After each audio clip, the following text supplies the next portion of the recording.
Human echoes. Every nation has moments that test its strengths. For Nigeria, one of those moments is now. Today, I want us to talk about something that affects all of us, regardless of tribe, religion, status, or political affiliations.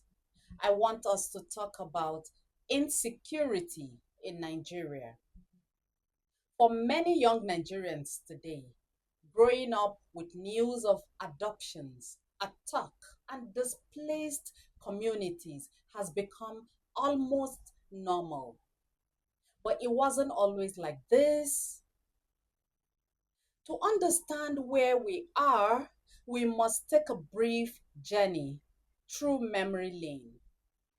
The modern wave of insecurity that has shaped national conversations began to gain prominence around 2009 when the Boko Haram insurgency escalated in the northeastern Nigeria. What started as a localized challenge gradually expanded into a wider security crisis, affecting communities, families, schools, livelihoods across different parts of the country.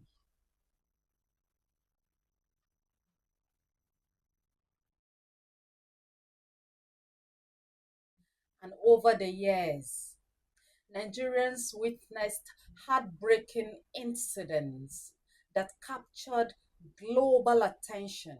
One of the most widely adoption ever done was that of the schoolgirls, where hundreds of girls were taken in Chibok around 2014.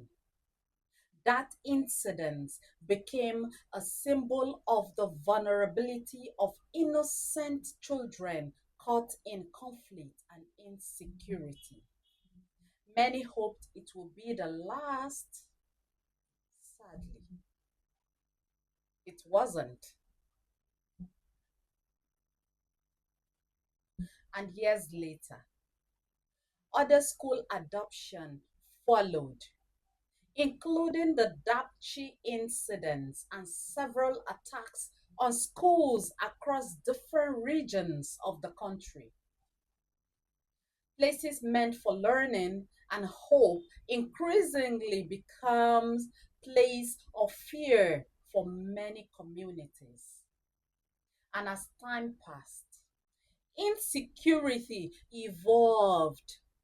What was once seen as a problem concentrated in specific regions gradually spread into various forms across the country, including kidnappings, community attacks, displacements. Farmers were worried about reaching their farms. Travelers became anxious about long distance journeys. Parents worried whenever their children left for schools. Businesses struggled in areas affected by the instability, and countless families found themselves living with uncertainty.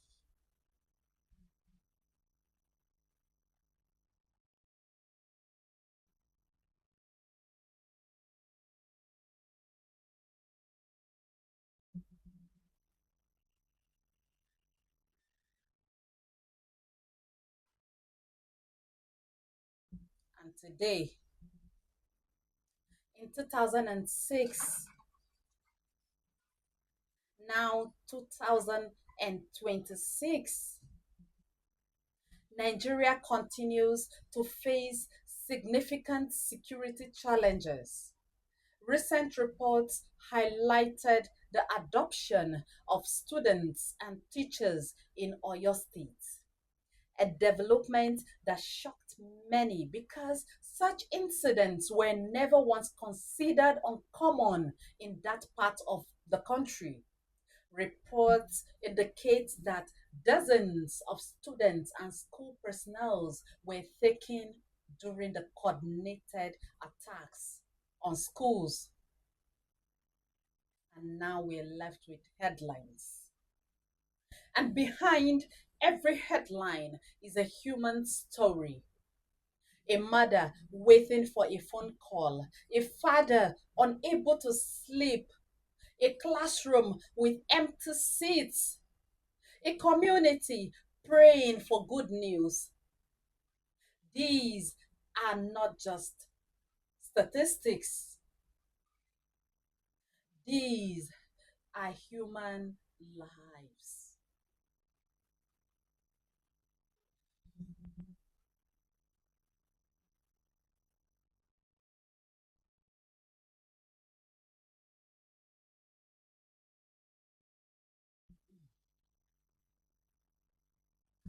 This is why conversations about insecurity should never become ordinary. Every person affected is someone's child, someone's parent, someone's friend, someone's dream for the future. As we reflect on where Nigeria has been and where it is today, perhaps the most important question is not simply how insecurity started. Perhaps the real question is, how do we build a nation where every child can learn without fear? The answers will require leadership, community cooperation, justice, accountability, and a shared commitment to protecting human life.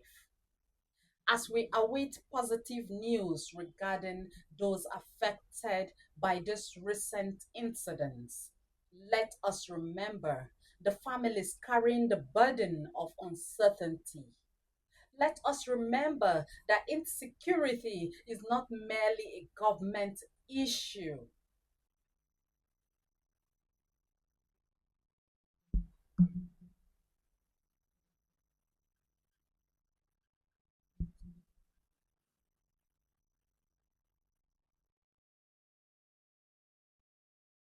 Well, it is a human issue, and every life matters. Every life matters. This is Human Echoes, where we remember the stories behind the headlines. Because every headlines has a human heartbeat and deserves to be heard. This is Human Echoes.